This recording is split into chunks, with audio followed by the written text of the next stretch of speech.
পৃথিবীর পাশের গ্রহ মঙ্গল গ্রহ। কালের বিবর্তনে এই গ্রহে অনেক মিশন পরিচালনা করা হয়েছে। অনেকে আবার এই গ্রহকে স্পেসক্রাফটের কবরস্থানও বলে থাকে। মঙ্গল গ্রহে বিভিন্ন মহাকাশ সংস্থা, বিশেষ করে নাসা, অনেক রোভার পাঠিয়েছে। এর মধ্যে উল্লেখযোগ্য হলো নাসার সোজার্নার, স্পিরিট, অপরচুনিটি, কিউরিওসিটি এবং পার্সিভিয়ারেন্স রোভার। 2021 সালে চীন তাদের প্রথম রোভার তিয়ানওয়েন-1 সফলভাবে মঙ্গল গ্রহে পাঠায়। রোভারগুলো মঙ্গল গ্রহের পৃষ্ঠে অনুসন্ধান, ছবি তোলা এবং প্রাণের সম্ভাব্য চিহ্ন খোঁজার মতো কাজ করে থাকে। আজকের এই ভিডিওতে এই সকল রোভার সম্পর্কে আলোচনা করা হবে। আপনাকে স্বাগতম রুবাইতাসিন চ্যানেলের নতুন ভিডিওতে।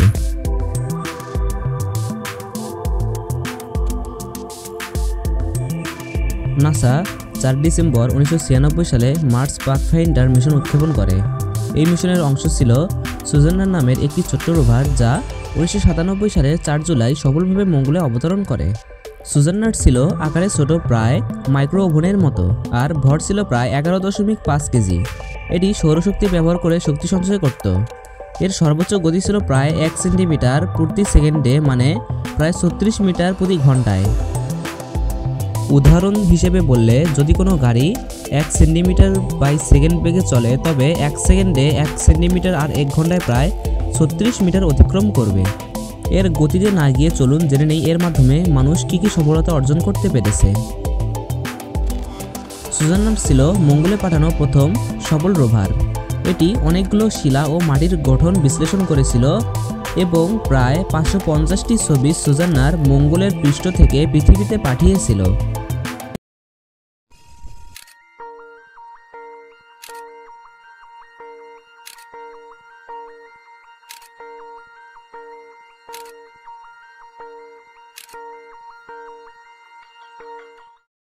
সোজার্নার মাটির রাসায়নিক গঠন পরীক্ষা করেছিল, শিলার বিভিন্ন ধরনের বৈশিষ্ট্য নথিভুক্ত করেছিল।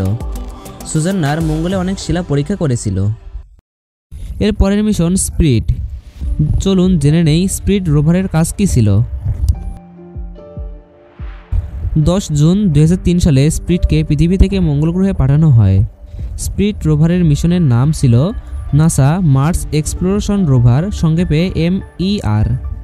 4 জানুয়ারি 2004 সালে এটি সফলভাবে মঙ্গল গ্রহে পৌঁছায়। এর ওজন ছিল প্রায় 185 কেজি। স্পিরিট এর মূল লক্ষ্য ছিল মঙ্গলের পৃষ্ঠতলে পানি বা পানির উপস্থিতির প্রমাণ খুঁজে বের করা। এছাড়া মাটি, শিলা এবং ভূতাত্ত্বিক বৈশিষ্ট্য পরীক্ষা করাও ছিল এর কাজ। স্পিরিট মঙ্গলের ও শিলায় এমন উপাদান খুঁজে পায় যা পানির উপস্থিতির ইঙ্গিত দেয়। কিছু শিলায় দেখা গিয়েছিল সেগুলো অতীতে পানির দ্বারা প্রভাবিত হয়েছে। স্পিরিট হাজার হাজার ছবি পৃথিবীতে পাঠায়, যা মঙ্গলের ভূতত্ত্ব বোঝার ক্ষেত্রে খুব গুরুত্বপূর্ণ ছিল।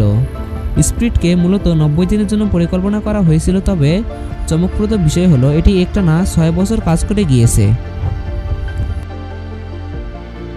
এটি ছিল প্রথম রোভার যে মঙ্গলে এত দীর্ঘ সময় ধরে কাজ করেছিল এবং পৃথিবীতে এত ডেটা পাঠিয়েছিল। 7 জুলাই 2003 সালে পৃথিবী থেকে মঙ্গল গ্রহের উদ্দেশ্যে রওনা দেয় অপরচুনিটি রোভার এবং 25 জানুয়ারি 2004 সালে এটি মঙ্গল গ্রহে অবতরণ করে। এর ওজন ছিল প্রায় 185 কেজি, অর্থাৎ স্পিরিট রোভারের যমজ রোভার হচ্ছে অপরচুনিটি। এর প্রধান উদ্দেশ্য ছিল মঙ্গলের মাটিতে পানি থাকার প্রমাণ খুঁজে বের করা, শিলা ও মাটির রাসায়নিক গঠন বিশ্লেষণ করা, মঙ্গলের দীর্ঘ ভূতাত্ত্বিক ইতিহাস বোঝা। অপরচুনিটি মঙ্গলের শিলায় এমন খনিজ খুঁজে পায় যা পানির উপস্থিতিতেই তৈরি হয়। এটি ছিল মঙ্গলে অতীতে প্রচুর তরল পানি থাকার শক্ত প্রমাণ। অপরচুনিটি রোভারের পরিকল্পনা ছিল মাত্র 90 দিনের, কিন্তু মজার বিষয় হলো এটি একটানা 15 বছর কাজ করে গিয়েছে। এটি মঙ্গলে মোট 45 কিলোমিটার বা 28 মাইলের বেশি পথ অতিক্রম করেছে, যা এক ধরনের রেকর্ড।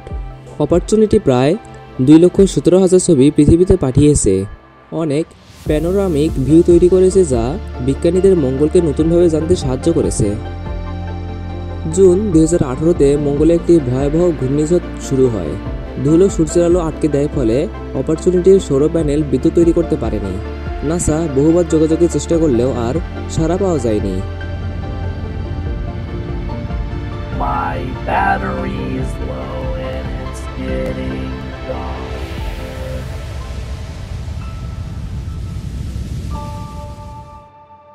এরপর 2019 সালের 13 ফেব্রুয়ারি নাসা আনুষ্ঠানিকভাবে মিশনের সমাপ্তি ঘোষণা করে। তবে অপরচুনিটি হলো এখন পর্যন্ত মঙ্গলে পাঠানো সবচেয়ে সফল রোভারগুলোর একটি। এটি শুধু টিকে থাকার জন্য নয়, বরং বৈজ্ঞানিক আবিষ্কারের জন্য ইতিহাস তৈরি করেছে। মঙ্গলে জীবনের উপযোগী পরিবেশ ছিল, এটা প্রমাণ করতে অপরচুনিটি বড় ভূমিকা রেখেছে।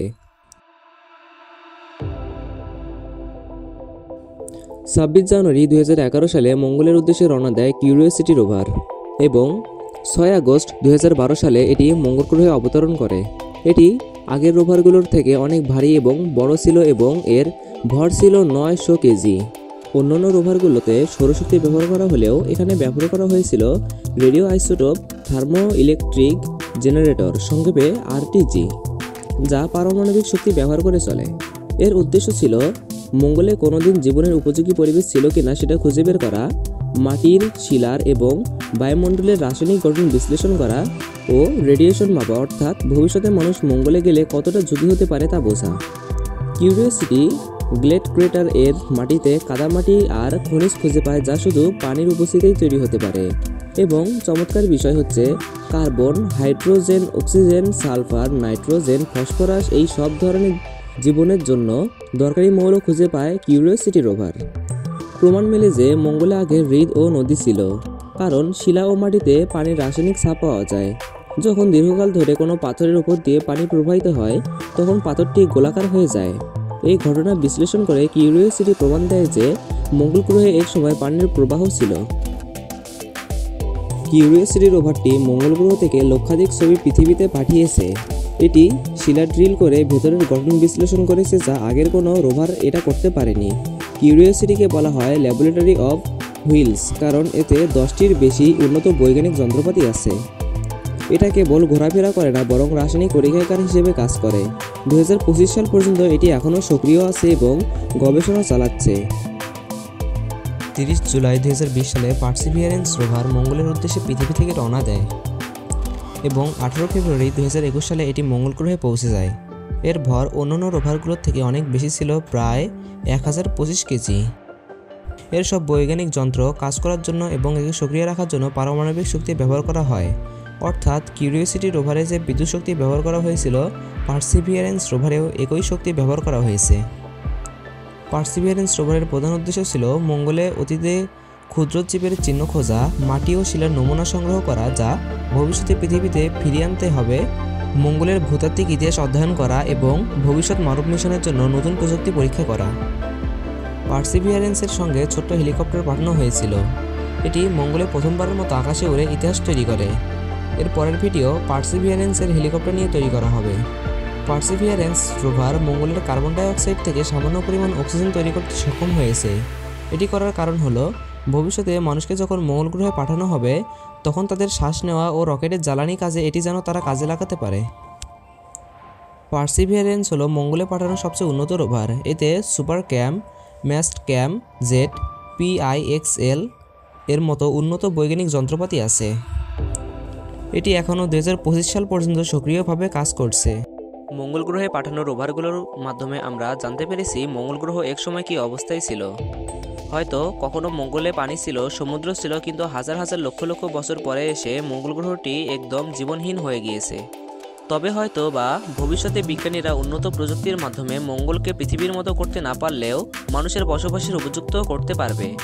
তাই এখন আমাদের অপেক্ষা আর গবেষণা ছাড়া সাফল্য হয়তো বা এত তাড়াতাড়ি আসবে না। আজ এ পর্যন্তই। ভিডিওটি ভালো লাগলে রুবাইত হাসান চ্যানেলটি সাবস্ক্রাইব করতে পারেন। ধন্যবাদ।